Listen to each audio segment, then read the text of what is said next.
Bienestar social, un ensayo de Eugenio Actis Di Pasquale.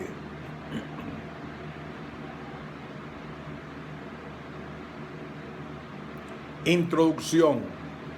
El concepto bienestar social es de naturaleza abstracta, compleja e indirectamente medible, por lo que admite múltiples orientaciones y definiciones variadas. En la literatura económica se lo consideró como objeto de estudio principalmente a partir de la obra The Economics of Welfare de Arthur C. Pigou, pero justificándose en la amplitud del concepto, su evaluación tomaba en cuenta solamente el aspecto económico y más precisamente el nivel de ingresos.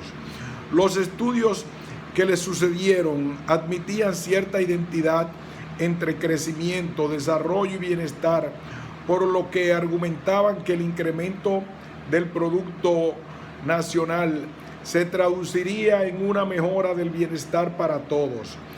Recién a mediados de la década del 60 se hizo manifiesta la preocupación por la calidad de vida de las personas. Se interesaba mostrar la necesidad de considerar a las personas como el centro de la preocupación de las políticas sociales y económicas. De esta manera, en los 70s, la ONU inició la construcción de los denominados indicadores sociales en forma alternativa al sistema que se venía utilizando de indicadores económicos. Pero fue a partir de la presentación de Amartya Sen en las conferencias Tanner de 1979 que el concepto de bienestar adquirió solidez teórica, desplazando a la tradicional concepción económica. El logro de bienestar incluiría las realizaciones personales y la libertad para lograrlas estaría dada por las capacidades propias de los individuos. Los bienes y recursos serían el medio para lograr los funcionamientos de las personas.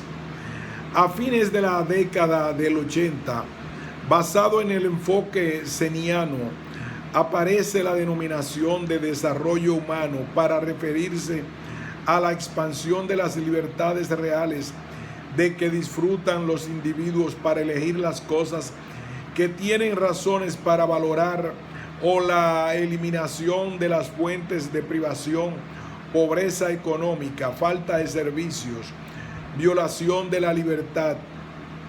Seara Hatton, 2006. En 1990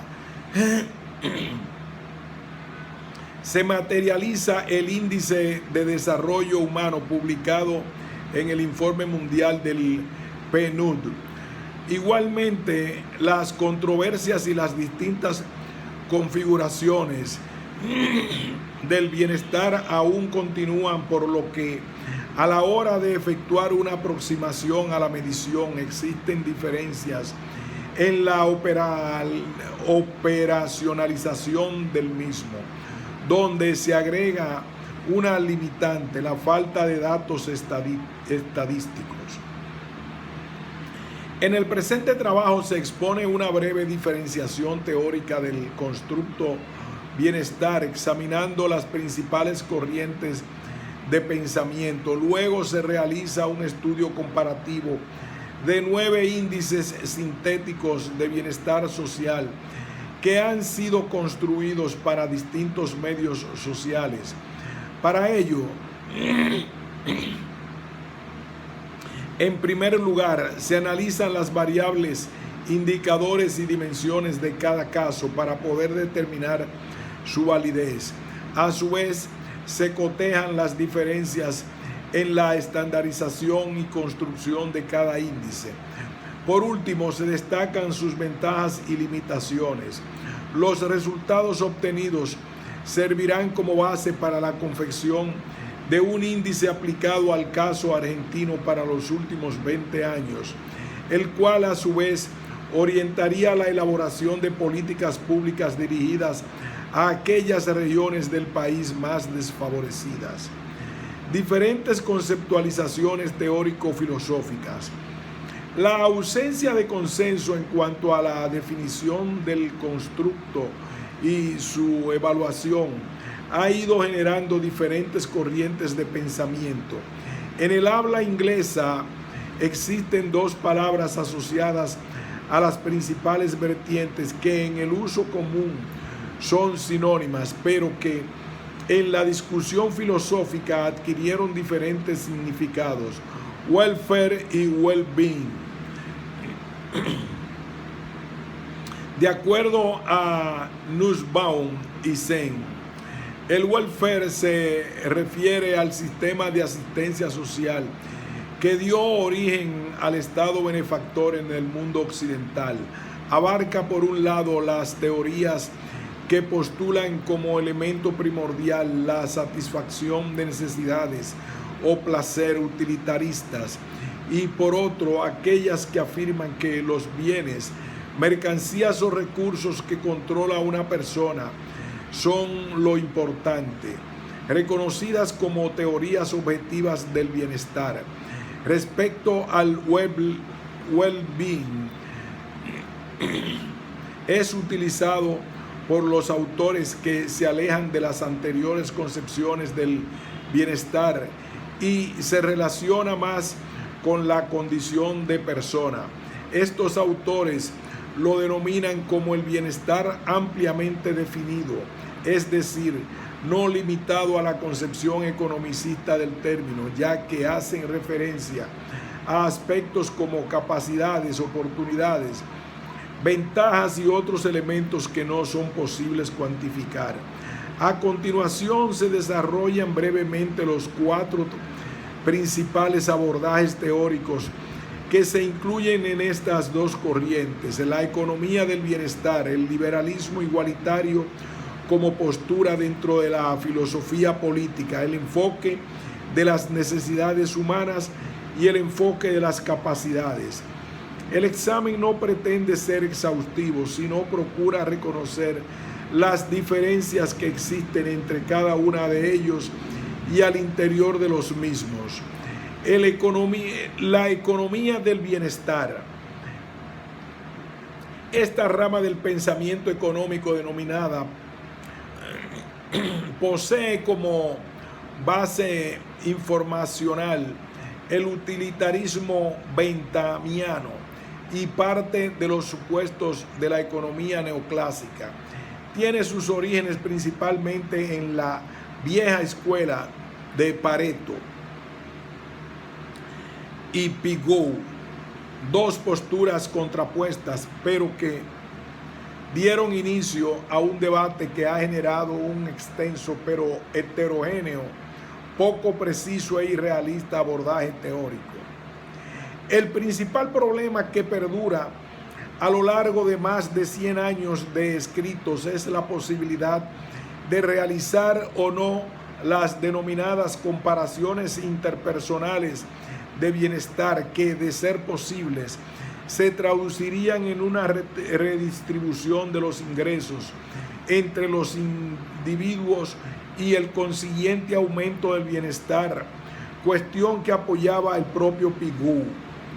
El debate se abrió a partir de que en 1932 Lionel Robbins argumentó la imposibilidad científica de establecer las diferencias de utilidad entre individuos, lo que hacía impracticable la comparación interpersonal de bienestar, resurgiendo así la posición de Pareto. Nace entonces la nueva economía del bienestar de la mano de Bergson, quien propone una función de bienestar social que le serviría como base a Samuelson para desarrollar su frontera de posibilidades de utilidad. Entre esos años, Kaldor, Hicks y Zykowski propusieron ciertos alternativos al de Pareto. Todos estos aportes fueron desarrollados en el marco de modelos simplificadores con un extenso herramental matemático, lógico y geométrico que sin lugar a dudas genera escepticismo en cuanto a su extensión a la problemática económico-social. Poco después, Arrow denuncia su teorema. Poco después, Arrow enuncia su teorema de la imposibilidad, el cual constituyó un avance ya que terminó por cuestionar la viabilidad de la nueva economía del bienestar.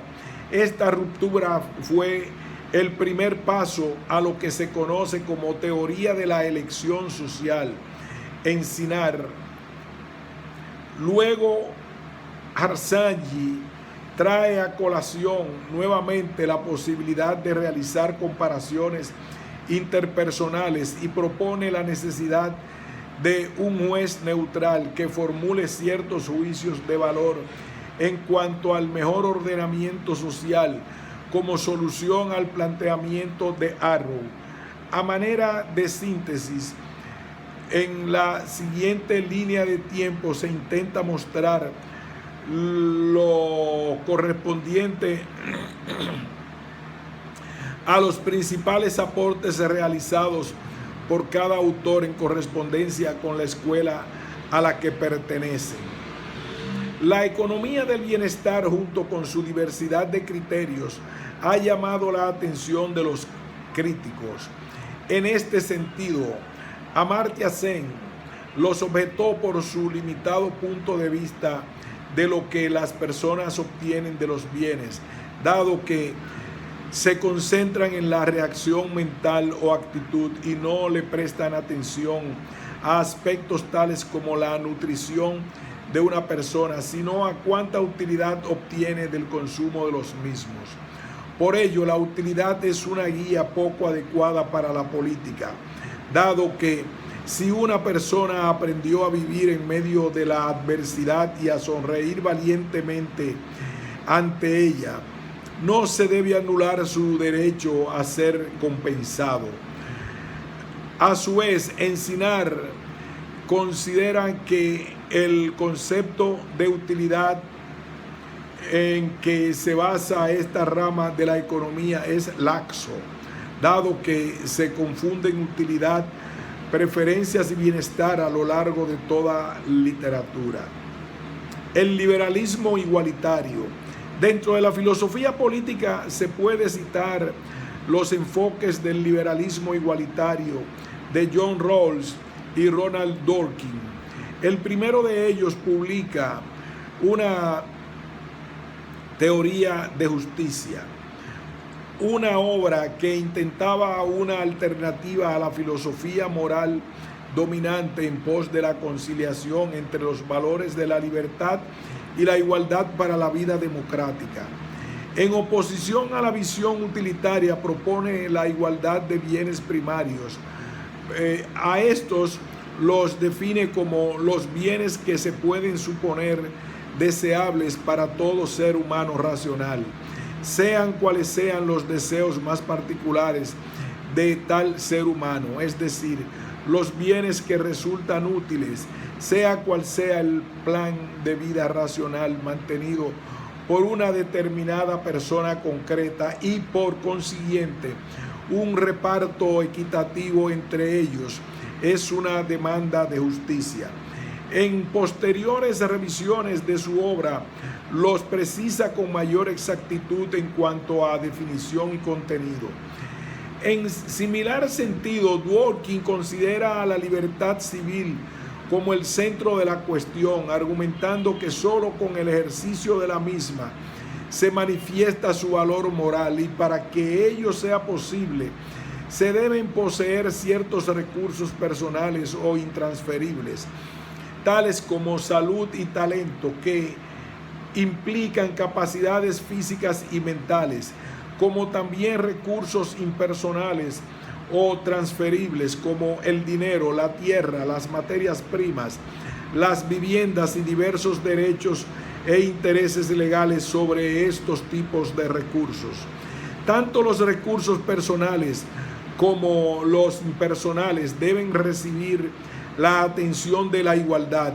Así, por ejemplo, en su obra What is Equality, parte 2, Equality of Resource, de 1981, considera un mercado de seguros aplicado a la salud o a la discapacidad física que ayuda a cubrir las diferencias de habilidades y poder productivo, y tiene como meta aumentar los recursos impersonales de aquellas personas cuyos recursos personales se encuentran en desventaja. Enfoque de las necesidades humanas. Aquí se puede clasificar dos corrientes. Por un lado, aquellos que proponen un enfoque objetivo y universal, como Paul Stritten y Lynn Doyle y Ian Google, dado que proporcionan definiciones taxativas de las necesidades básicas. Por el otro lado, basado en el enfoque escandinavo del bienestar, se halla la obra transdisciplinar de Manfred McNiff, quien reivindica el aspecto subjetivo a través de la inclusión de los satisfactores como parte del proceso económico. Stritten, en su obra First Things First, Meeting Basic Human Needs in the Developing World, considera que lo más importante del concepto de necesidades básicas es el recordatorio de que el objetivo de los esfuerzos a favor del desarrollo es proporcionar a todos los seres humanos oportunidad de vivir una vida plena a través del pleno desarrollo físico, mental y social. De esta manera interpreta a las mismas en términos de cantidades específicas mínimas de elementos como el alimento, alojamiento, agua y servicios sanitarios necesarios para evitar una mala salud y desnutrición, entre otros. En esta misma línea, Doyle y Gold reivindican el enfoque con su libro Theory of Human Need, tomando como base la filosofía kantiana. De esta manera consideran que las necesidades básicas son la salud física más allá de la mera supervivencia, es decir, vinculada con la ausencia de enfermedades biológicas, y la autonomía, capacidad de formular objetivos y estrategias consistentes que tienen por adecuados a sus intereses y a sus intentos de ponerlos en práctica en las actividades que emprendan, puesto que son condiciones previas de toda acción individual en cualquier cultura.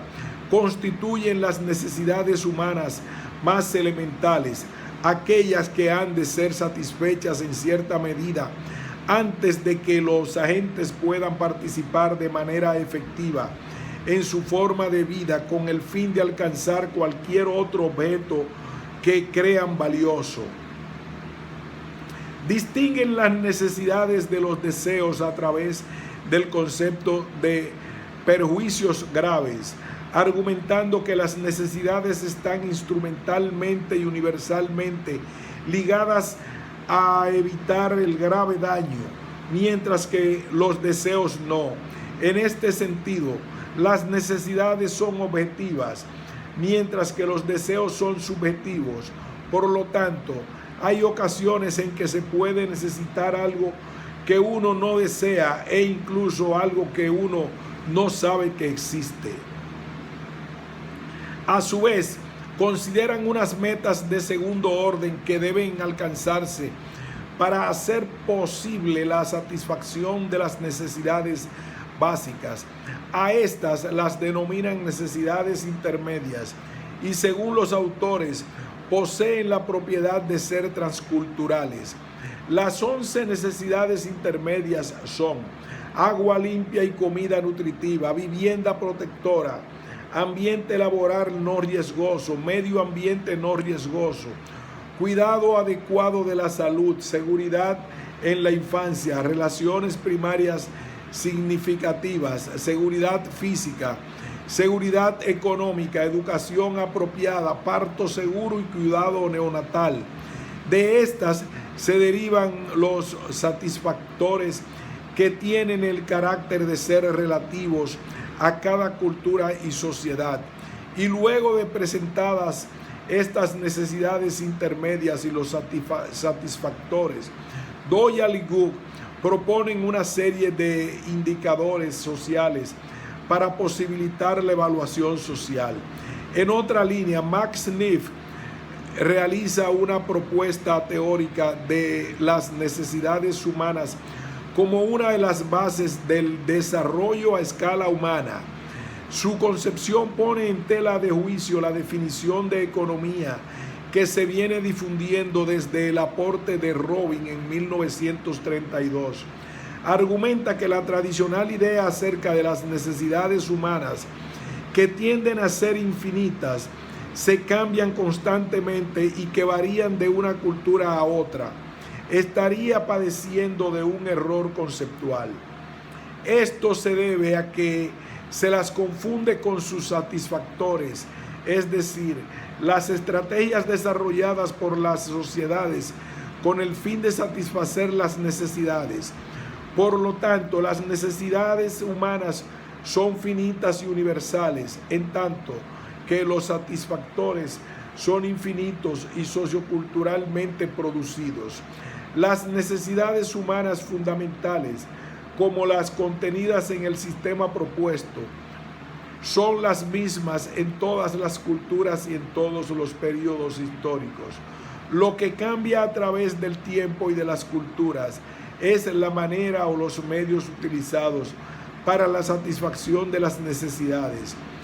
Su propuesta es una lista de 9 necesidades de acuerdo a una categoría axiológica subsistente.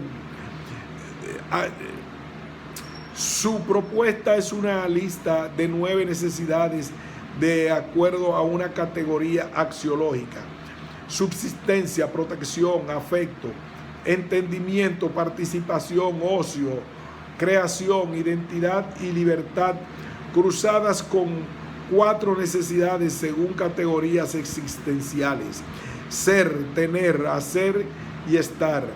Estas últimas están referidas a la realización de la persona, a los recursos que posee, a las acciones que realiza y al entorno en el cual vive, respectivamente. De esta manera, a través de una propuesta de acción participativa en espacios microsociales, se recogen los distintos satisfactores para cada caso en particular. Enfoque de las capacidades.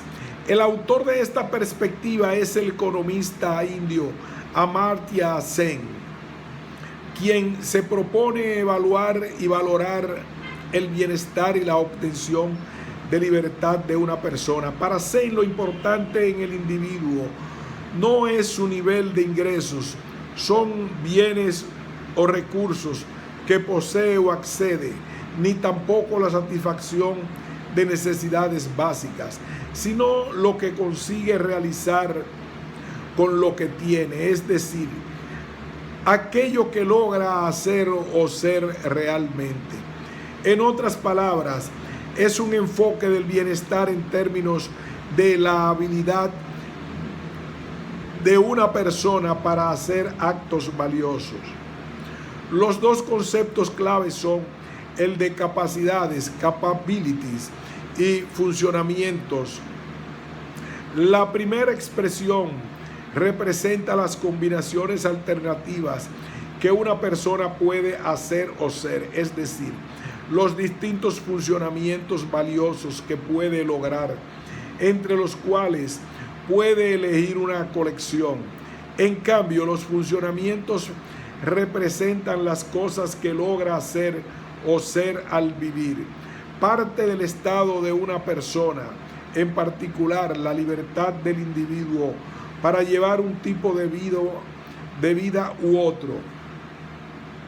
Dado que los funcionamientos alcanzados constituyen el bienestar de una persona, Entonces, la capacidad para alcanzar funcionamientos constituirá la libertad de esa persona, sus oportunidades reales para obtener bienestar.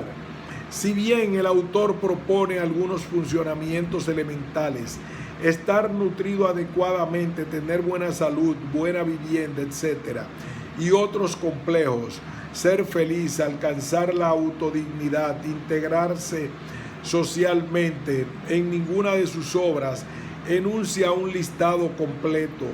Esta negativa de Zen de enunciar las capacidades y o funcionamientos ha sido duramente criticada por la filósofa Martha Nussbaum, quien se ha dedicado a elaborar una lista de capacidades humanas básicas, pero desde una visión humanística. A su vez, como afirma Botvinnik, este déficit y otros problemas del enfoque, carácter inobservable de las capacidades, alcance de lo que la gente tiene razones para valorar, categorización de las capacidades perniciosas, etc., ha sido criticado por algunos autores. Pero pese a algunas falencias, el mérito de Zen es haber incorporado la diversidad humana en la evaluación para el logro del bienestar, aspecto clave y que no es tenido en cuenta por ninguno de las concepciones anteriores. Necesidades versus capacidades.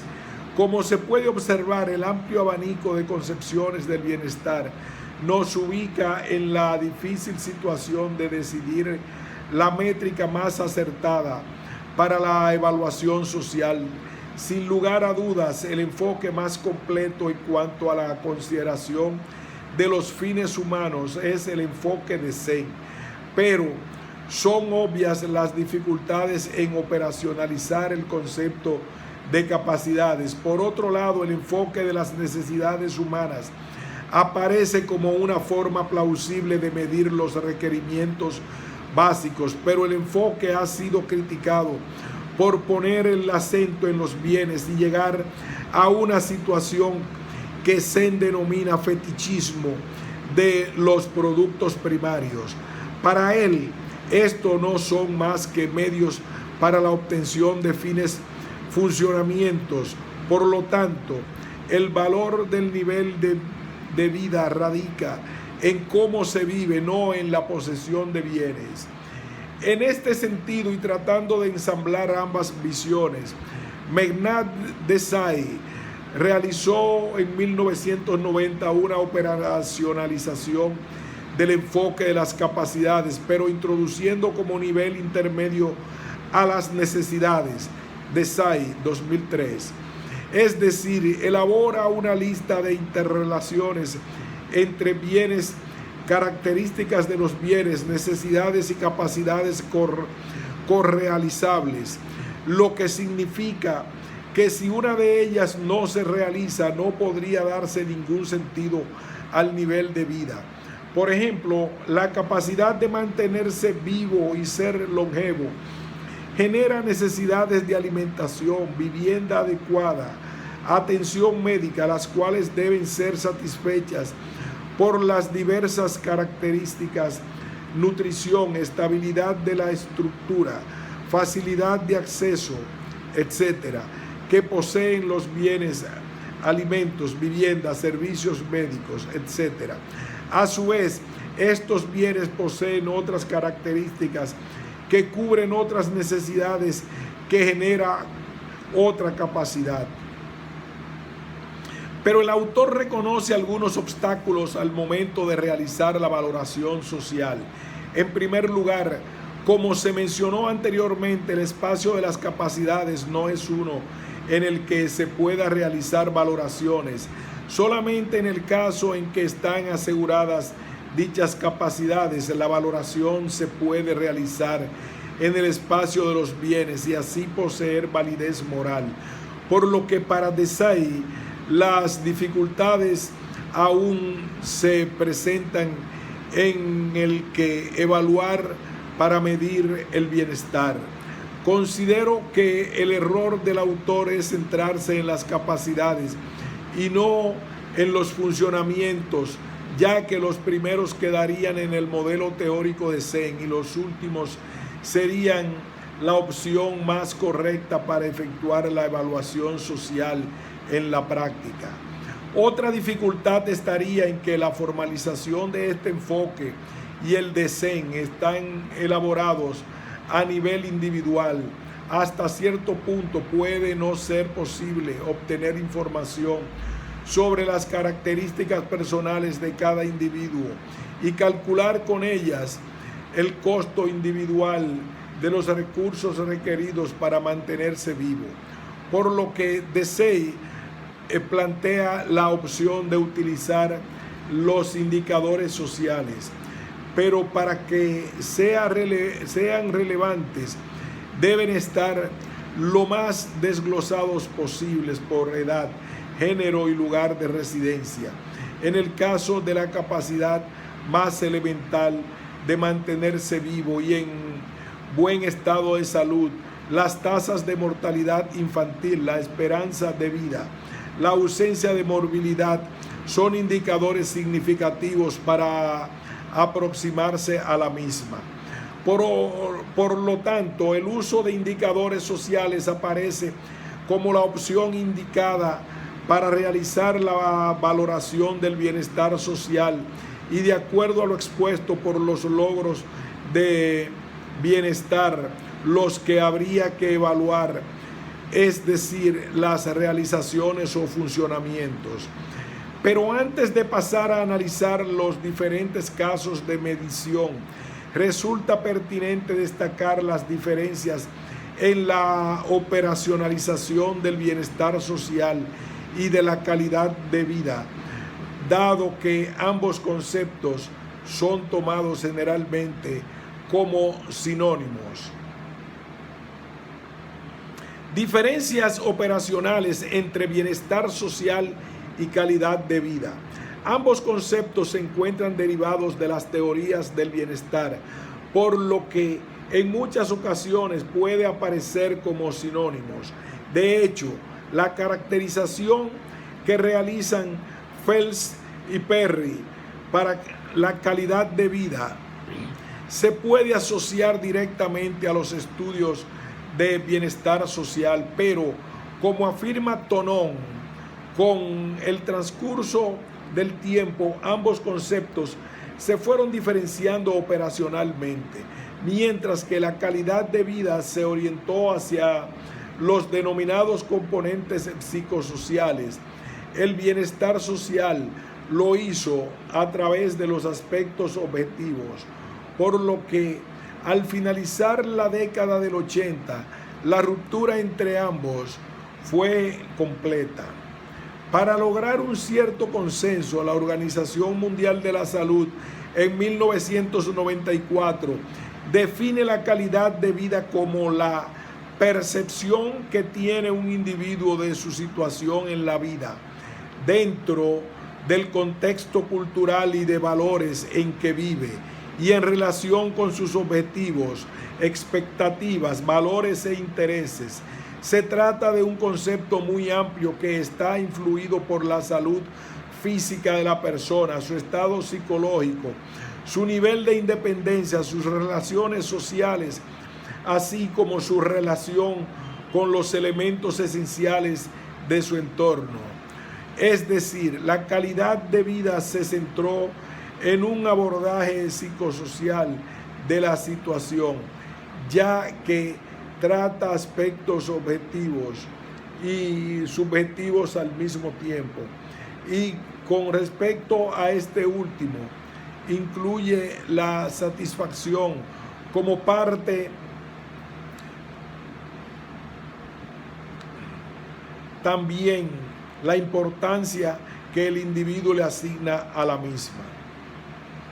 En cambio, el bienestar social se orientó a la medición de aspectos materiales y no materiales de naturaleza económica y social de manera objetiva. Si bien en el bienestar influyen condiciones subjetivas y psicológicas, tales como emociones y sensaciones, Esta información distorsionaría la pertinente para medir el bienestar social desde una perspectiva objetiva, es decir, siguiendo el ejemplo de Seara Hatton, una persona que se encuentre privada de recursos y realizaciones elementales se puede sentir igual de satisfecha que otra que las consiguiera fácilmente.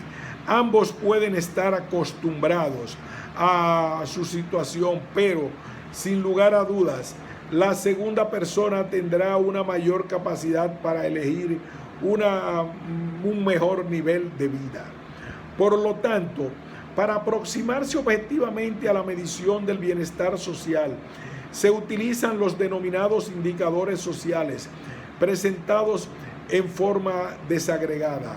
Pero en los últimos años, con el fin de obtener una visión unificada, se crearon índices resumen o sintéticos que integran en un solo valor los distintos indicadores, aspectos o dimensiones vinculadas a la problemática.